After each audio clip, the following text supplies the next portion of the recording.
Bonjour à tous, c'est le retour de Forpi en vidéo avec un nouveau contenu. On va vous pitcher en 3 minutes un article scientifique qui fait référence à la publication sur Instagram, le SciFact. Cette semaine, nous avons choisi un article de D4Geal publié en 2015 qui a pour titre « L'ingestion du microplastique par le zooplancton dans le nord-est de l'océan Pacifique ».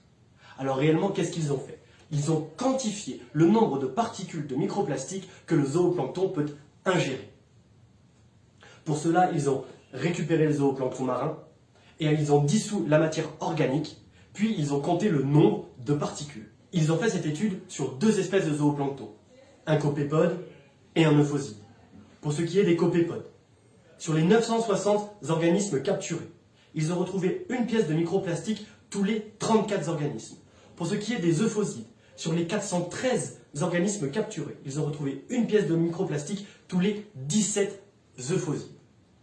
Ces chiffres vous paraissent certainement petits, même très petits.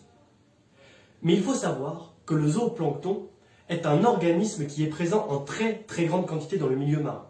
De plus, c'est une ressource primaire, c'est-à-dire qu'elle est à la base de la chaîne alimentaire.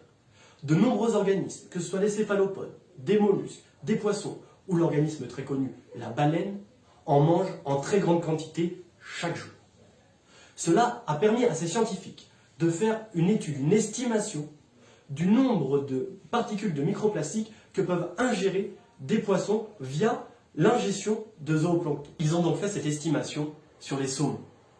Pour les saumons juvéniles, ils pourraient ingérer entre 2 et 7 particules chaque jour. Pour les saumons adultes, ils pourraient ingérer jusqu'à 90 particules de microplastique chaque jour. Et on peut continuer cette extrapolation tout au long de la chaîne alimentaire, jusqu'au niveau de la baleine, le chiffre du SciFact de ce matin. Une baleine à bosse pourrait ingérer jusqu'à 300 000 particules de microplastique chaque jour. Le chiffre est conséquent, bien sûr c'est une estimation avec beaucoup d'incertitudes.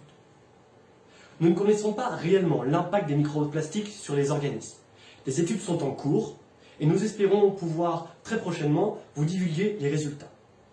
Pour le moment, je vous laisse apprécier les autres résultats de cette publication ainsi que leurs conclusions. Nous espérons que ce nouveau contenu vous a plu. Faites-le nous savoir en commentaire. N'hésitez pas à liker et à partager. En tout cas, n'oubliez pas, vivre sur notre planète n'est pas un droit, mais un privilège.